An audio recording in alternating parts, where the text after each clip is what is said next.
Okay, let's talk about chipping. And let's talk about the role the back of the left wrist plays when we are chipping the golf ball and how it can make things easier or harder for us. Now, when we talk about chipping, and we're talking about the back of the left wrist, what I'm going to talk about today is this idea of flexion and extension, and how when we make those movements in the golf swing and the chipping action, it has a real effect on what the club head does. It has a real effect on the loft that we can display when we strike the golf ball. It has an effect on the angle of attack when we hit the golf ball.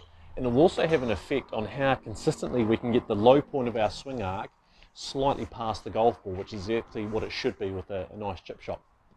So, back of the left wrist. Now, in a nutshell, when I set up to the golf ball, I have a slight amount of extension.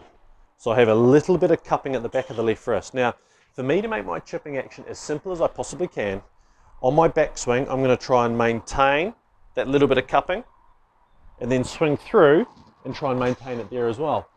Now, from this side here, you can see how when I do that, I'm effectively taking out the wrist. So I'm taking out a sort of an extra moving part that I really just don't need to play this golf shot. And that on its own will make me more consistent. But there's something else you need to see. When I take my left wrist, my lead wrist, and when I move it into flexion here, you can see what it does to the golf club. It moves that club excessively to the inside of that nice shaft plane that we have in the address position. It also will probably de-loft the golf club a little bit as well.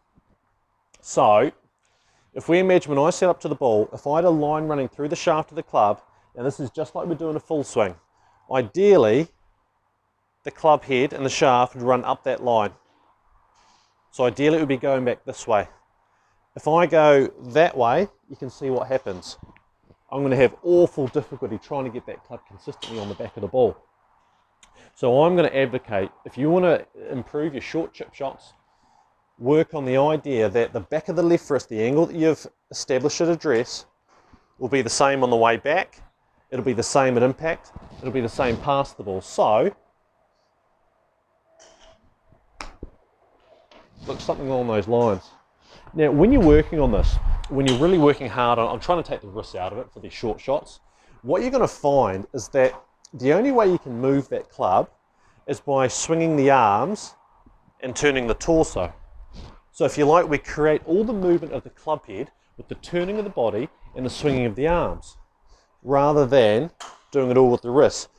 Now I know what you're thinking, you've been watching the PGA Tour and you've seen players chipping in a very wristy manner. If you're really good, and if you've been doing it your whole life, you probably can get away with doing it that way. I think for people who don't get a lot of chance to practice, and or perhaps don't have the skill level that a PGA Tour player or LPGA Tour player has, then I think we need to make a simpler method. So it's very simple. I set up, I've got that angle in the back of the left wrist,